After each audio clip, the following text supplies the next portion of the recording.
राज्य शासनाच्या शिक्षण विभागामार्फत 2 जून 2025 पासून 12 जून 2025 पर्यंत शिक्षकांना वरिष्ठ वेतन श्रेणी 12 वर्ष सेवा व निवड श्रेणी 24 वर्ष सेवा प्राप्त होण्यासाठी अनिवार्य प्रशिक्षणाचे आयोजन करण्यात आले आहे। या प्रशिक्षणासाठी प्रत्येक प्रशिक्षणार्थी शिक्षकांकडून 2000 रुपये प्रशिक्षण शुल्क आकारण्यात आले असून संपूर्ण राज्यातून सुमारे 40,000हून अधिक शिक्षक या प्रशिक्षणामध्ये सहभागी झालेले आहेत। त्यामुळे शिक्षण विभागास अंदाजे 80 कोटी रुपयांचा महसूल प्राप्त झाला आहे।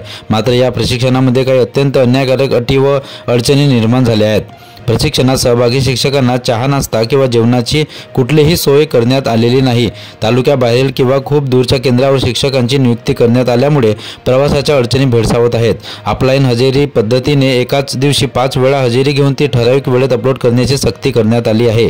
यामध्ये जर एखादा शिक्षक केवळ 5 मिनिटे उशिराने पोहोचला तर त्याची हजेरी नोंदवली जात नाही आणि त्याला थेट संपूर्ण प्रशिक्षणातून वगळण्यात येत आहे। याचे नियंत्रण थेट राज्यस्तरावरून सुरू आहे। केंद्रावर शौचालयाची सोय नाही, शिक्षकांना वाहतुकीस किंवा वैद्यकीय कारणामुळे उशीर झाल्यास हजेरी लावण्यास येत नाही। अमानवीय कृत्य प्रशिक्षण केंद्रावर होत आहे। विविध समस्यांचा त्रास केंद्रावर सुरू आहे।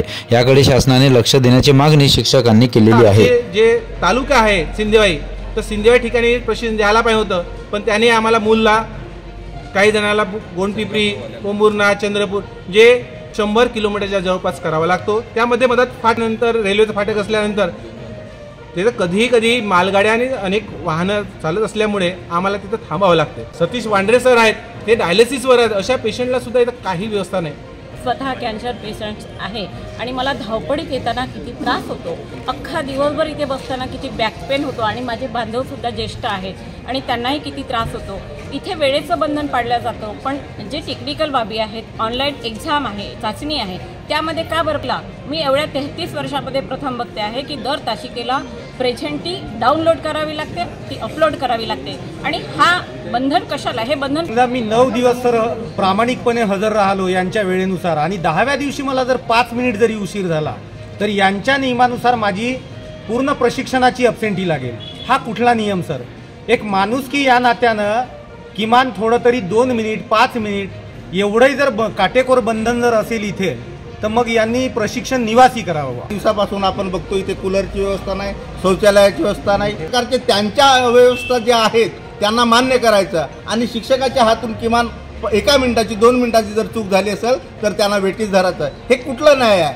जगातील कोणत्या संस्थेत अशी गोष्ट आहे की 10 दिवसापैकी 10 दिवस उपस्थित राहा, अन्यथा तुम्हाला डिस्क्वालिफाय करण्यात आला तर तो संपूर्ण प्रशिक्षण कालावधीत अनुपस्थित ग्राह्य धरावा असा जो शासनाचा हेतेकोरपणा आहे हे अतिशय अन्यायकारक आहे। आम्हा सर्व शिक्षक बांधवांसाठी अतिशय घातक असून मी परिपाठाला उपस्थित असून सुद्धा माझी गैरहजेरी दाखवण्यात आली आणि समोरील संपूर्ण दिवसासाठी मला डिस्क्वालिफाय करण्यात आला। इथे शौचाची व्यवस्था नाही। अचानक 9:30 वाजता मला शौचाचं लागलं आणि मला शौचात जावं लागते बसस्टँडवर। इथून बसस्टँड 200 मीटर अंतरावर आहे। इथून शौच करून यायला 15 मिनिट किमान लागतात। तरी सुद्धा तशा कालावधीत जर मी अनुपस्थित राहिलो तर येणाऱ्या संपूर्ण दिवसासाठी मी डिस्क्वालिफाय झालो। हा कुठलाही नाही आहे।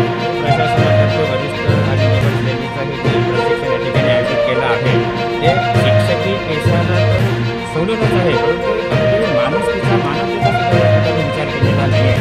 अगदी 100 पैसे किलोमीटर करून येणारा शिक्षक जर 9:15 वाजता या ठिकाणी उपस्थित राहायचा असेल आणि 50 तासिकापैकी 49 तासिका त्यांनी संपूर्ण अभ्यास पूर्ण केलेल्या असतील आणि 50व्या तासिकेला जरी 1 मिनिटाचा उशीर झाला असेल तरी मानवी दृष्टिकोनातून न बघता टेक्निकली तो 10 दिवसाचा अब्सेंट केला जाईल आणि त्याला डबल रजिस्ट्रेशन करून त्याची व्यवस्था कधीतरी नंतर केला जाईल असा हा अमानवी प्रकार या ट्रेनिंगमध्ये सुरू आहे। तर शासनाला आणि प्रशासनाला सुद्धा विनंती आहे